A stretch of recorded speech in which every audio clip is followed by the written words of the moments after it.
House Homeland Security, along with retired Major General Mick McGuire. He's a former U.S. National Guard Association chairman. It's great to have you both on. First, Congressman, let's deal with this before we move on to the Supreme Court hearings.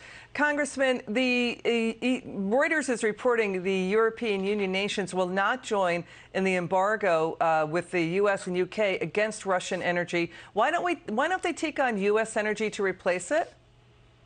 Because the Biden administration won't allow them to take U.S. energy, because the Biden administration is waging a full-scale war against U.S. energy production. They'll go to Venezuela, they'll go to Iran, but they won't even talk to the people in Texas and Oklahoma and South Dakota about producing more right here in the United States, which we have the capacity to do. But the Biden administration is bent on not allowing U.S. energy production to ramp up, not allowing us to be energy independent, and not allowing U.S. oil and gas to be shipped to our allies so that they can supplant the Russians. General, did you want to weigh in on this, General? Well, absolutely. Congressman Gimenez is right. The radical left has taken over Biden. We could be a world leader in energy production. Think about the infrastructure bill, Liz. You cover the markets every day. Not a dime of it went to either our southwest border here in Arizona or any help to get pipelines and production back up. We could produce immediately, yet we're turning to some of our worst enemies like Iran to help us out while we're trying to have the Russians broker a deal. It makes no sense to me. We hear you. Congressman, moving on to the Supreme Court nomination hearings. The opening statements were today. There will be more days of the hearings on this.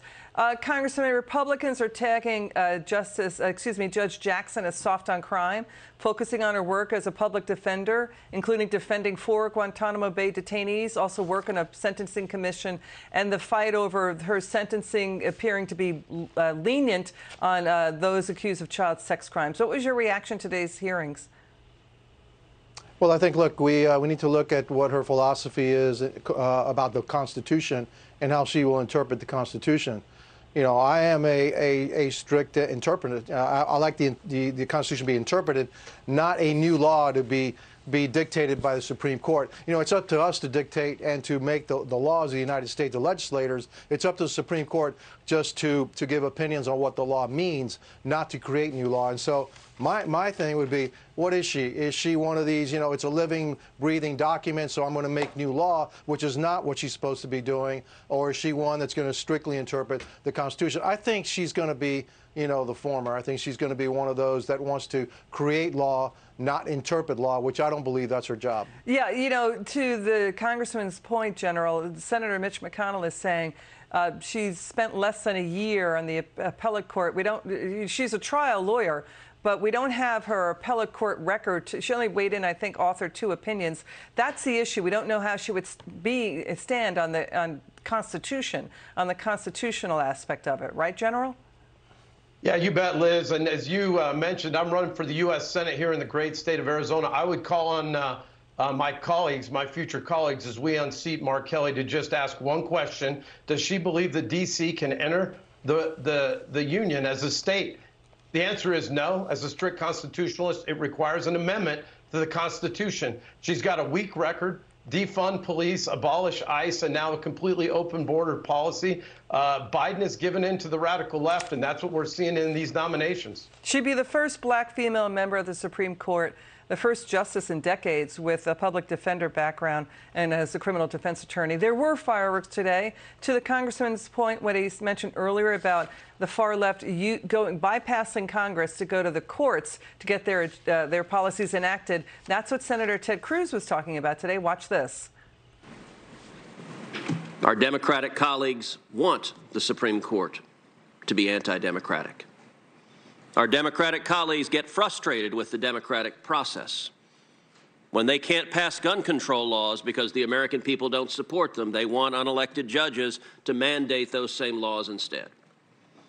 Law after law after law that they can't get through the democratic process, the Democrats have decided it's much simpler to convince 5 lawyers in black robes than to try to convince 330 million Americans. Sit tight for 1 second. Let's listen to Senator Tom Cotton. He's talking about what the general mentioned before about, you know, defund police and the positions about being weak on crime. Watch this. We are witnessing a breakdown of society.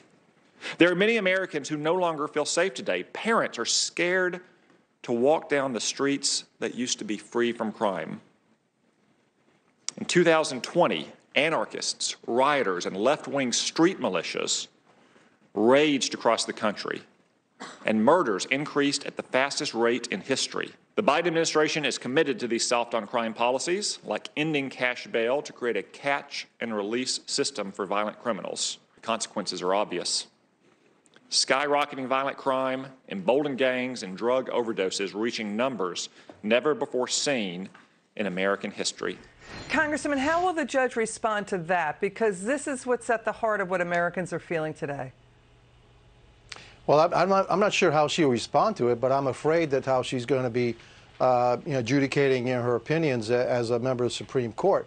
Look, I liken it to the prosecutors nowadays, the modern prosecutors over on the West Coast that refuse to prosecute crimes. You know, that they decide what crimes to prosecute and what crimes not to prosecute. That's not their job. You know, the legislators are the ones that pass the laws, and we're the ones that pass the laws. It's up to them to make sure that those laws, you know, are prosecuted. Yeah. That's the problem that I have with Supreme Court justices that try to create law instead of the ones that just interpret the law. Just like Ted Cruz said, they you know, when the Democrats can't pass a law, they'll go to the judicial system and try to get them to pass the law for them. I think that's unconstitutional. That's what, you know, that's really what I'm interested about her. We have a Monmouth poll. 55% say she should be confirmed.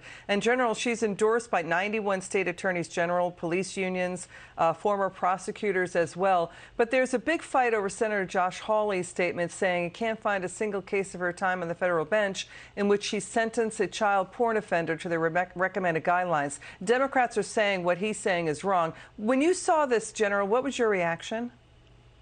My reaction is exactly what I said before. They are soft on crime. The only day they were interested in law enforcement was when they called for the help of the Guard after the incident on January 6th. Only time the radical left has been interested in that. They've vilified police. They have given, like Senator Cotton said, getting rid of cash bails has not made our communities safer. And I can tell you as a candidate right now, people are looking for safety and security. Major General Mick McGuire. General, it's good to see you. Congressman Carlos Gimenez as well.